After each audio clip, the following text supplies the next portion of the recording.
Hay historias que no se cuentan con palabras, ¿saben? Se cuentan con silencios, con ausencias.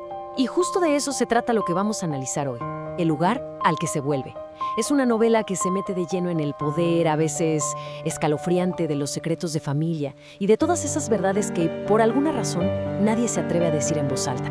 Miren, todo arranca con esta imagen, que es el centro de todo, una casa, sola.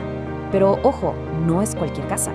Es como si fuera un archivo viviente, un lugar que guarda un pasado que todavía no se acaba de contar, un lugar que literal ha estado esperando a que alguien regrese para por fin escuchar. Y aquí está el corazón de todo. El autor nos lo pone así de claro. No se trata de lo que se hereda, como el dinero o las propiedades. Se trata de cómo el silencio mismo pasa de padres a hijos, como si fuera una carga, una deuda que se va pasando de generación en generación. Bueno, pues la historia empieza cuando nuestro protagonista, Guillermo, está viviendo su vida, su rutina, y de repente, ¡pum!, lo sacude una pesadilla. Pero no una pesadilla cualquiera, ¿eh? Es algo muy potente, muy perturbador. Es como si fuera una llamada, un recuerdo enterrado que sale a la superficie para obligarlo a ver justo lo que ha estado evitando por años. En su sueño aparece un lugar que él conoce, pero que se siente enfermo. Es un pueblo en ruinas, como si estuviera atrapado en una noche que nunca termina. Cada imagen es un fragmento oscuro que en el fondo refleja cómo se siente él por dentro. Es el escenario perfecto para un juicio que nadie está llevando a cabo en voz alta. Y en medio de toda esa desolación aparece ella, la Micha, su gata de cuando era niño, un símbolo clave. Pero no está bien. Tiene los ojos enfermos y en el sueño él siente una necesidad desesperada de limpiárselos, de cuidarla. Es como si una parte de su pasado, una parte que descuidó, le estuviera pidiendo ayuda a gritos. Y por si fuera poco, el sueño se pone todavía más confuso y personal. Junto a él hay una mujer, pero su rostro no deja de cambiar. De pronto es su mamá, luego es su hermana y al segundo es la mujer que él abandonó hace años. Es como si todas sus deudas emocionales se juntaran en una sola persona, ahí, reclamándolo. Imagínense despertar así, con esa sensación todavía en la piel. La pregunta que lo consume es esa: ¿qué demonios significaba ese sueño? Porque él sabe que no fue una fantasía nomás. Fue un mensaje, uno muy urgente. Una pieza que faltaba en un rompecabezas que ahora sí o sí tiene que resolver. Y es esa angustia del sueño la que lo mueve. Convence a su hermana de hacer algo que llevan años evitando: volver a la casa de su infancia, la que está abandonada. Pero no van por nostalgia, ¿eh? Van buscando respuestas, casi con la certeza de que ese lugar tiene la clave para entender la pesadilla. Apenas cruzan la puerta lo sienten. El aire se siente pesado, cargado. Es una presencia. Es como si la casa misma hubiera estado aguantando la respiración todo este tiempo, esperando a que llegaran.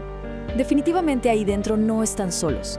Y las pistas que encuentran no son las de un fantasma típico de película. No, esto es más sutil, más raro. De repente, la sábana que cubre un sillón se mueve sola. Encuentran un plato en el fregadero perfectamente limpio y todavía mojado. Y luego lo oyen, un maullido débil pero inconfundible. Y para rematar, ven la sombra de la Micha que aparece y así como si nada, se desvanece. Queda claro que la casa no está embrujada. Está tratando de comunicar. Esa presencia, esa sombra de la gata, resulta que no está ahí para asustarlos. Funciona más bien como una guía. Los va llevando no hacia un fantasma, sino hacia la primera pieza real, tangible, del misterio que esa casa ha guardado por décadas. Y ahí, en un buró, la encuentra. Una nota, corta pero con un peso enorme, escrita con la letra de su madre, ya fallecida: siempre vuelves, hijo. No es que lo predijera, es que lo afirmaba. Es la prueba de que la casa y la memoria de su madre sabían que este regreso tenía que pasar. Pero esa nota era solo el comienzo. La casa los sigue guiando hasta un secreto todavía más grande: un cuaderno escondido en un armario.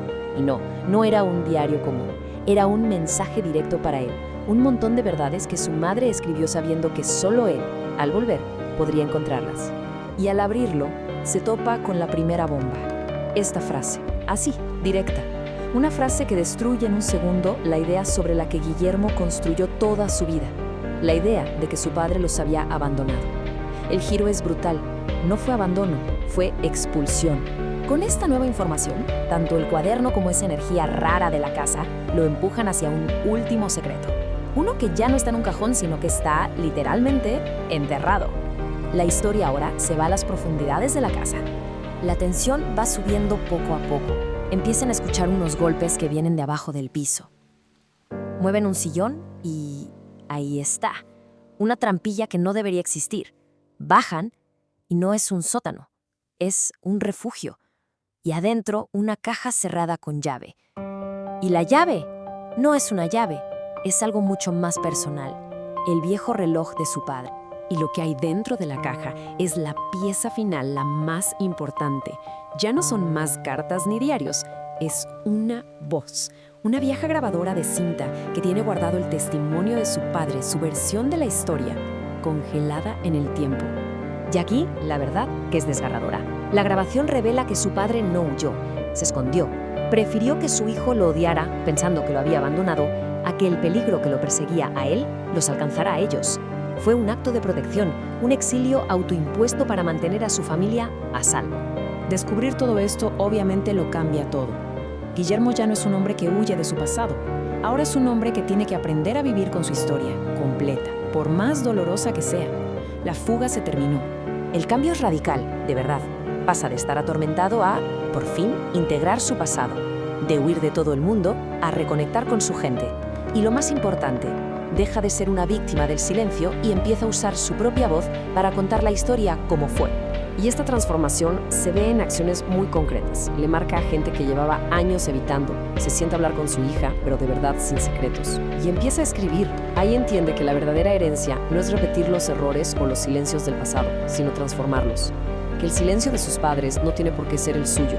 Su último regreso a la casa ya es otra cosa. Ya no va buscando pistas ni fantasmas. Va simplemente a dar las gracias. Y la casa se siente en calma, por fin en silencio.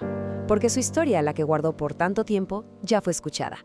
Esta frase, que se la dice a su hija, es quizás el mensaje más poderoso de toda la novela. Sanar no siempre significa arreglar el pasado o borrarlo.